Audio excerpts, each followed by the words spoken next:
Hi everyone, Dave McCune here from the Church Explained podcast. Thanks for joining us today or this evening or wherever you're listening from. Remember, this show today is our BITESIZE podcast, so that means it'll last for less than 10 minutes.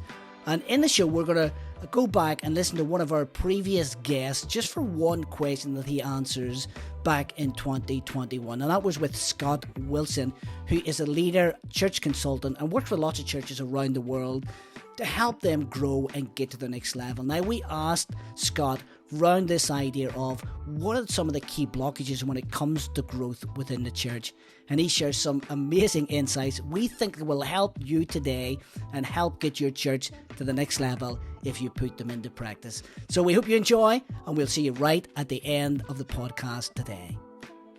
Yeah, there's a lot of levels on this question, to be fair.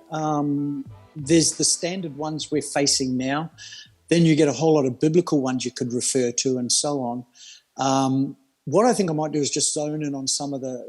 And then there's the general blockages. You know, the third level is just stuff that churches experience everywhere at any time. Right now, I think one of the blockages to growth is probably trying to get our teams back on full bore again to functionality.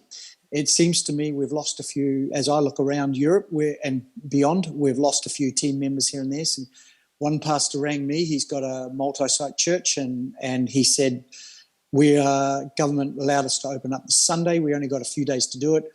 In those few days, my three service pastors resigned in one location. Wow. Now, what do you do with that? Yeah. I mean, that's tough to lose a service pastor when you want to open up. It's time to open up. So I think gathering team is one of the things that could cause us a little blockage. And this is where sometimes key volunteers and staff need to step up a little more and fill the space, even though they've already been stepping up a lot during COVID. There needs to be that more I'm present, I'm here, I'll fill the gaps, because that one can be a real blockage to growth. You can't get the data in, you can't get the thing looking good and the way you want it, and so on.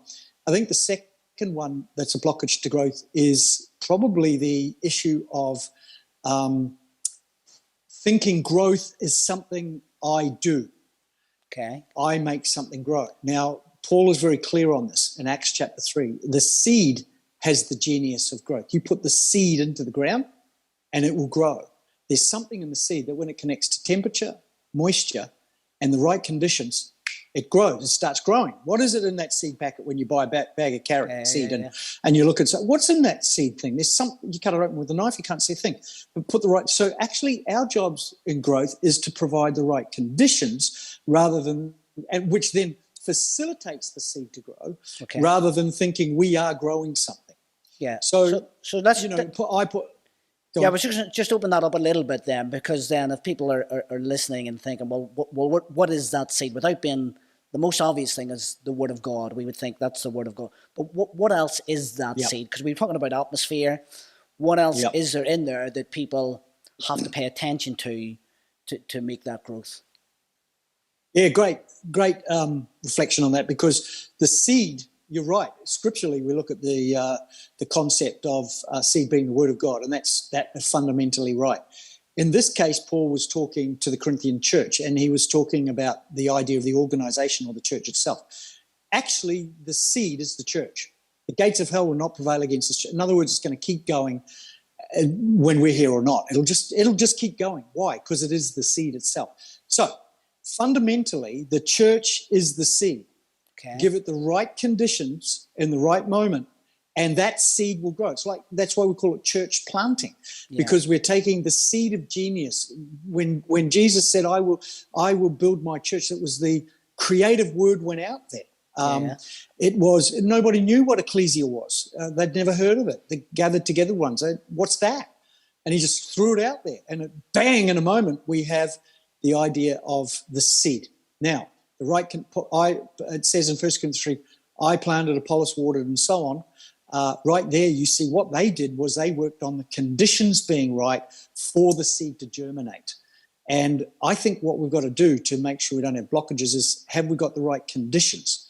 Now, the right conditions are always the skill sets of people, the gift sets of people. The right conditions are atmosphere we talked about.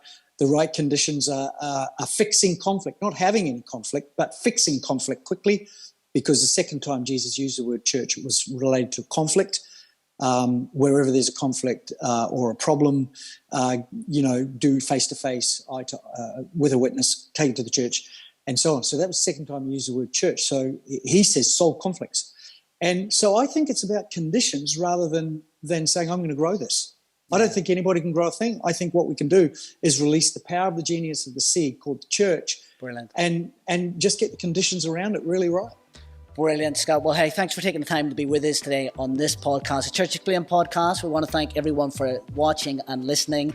If you want to find out more information about this or about the show notes, head on over to the website. You'll find the details there. If you're on YouTube, you can subscribe and you can get the information as that comes out. So, hey, thanks for being with us today on the Church Explained podcast.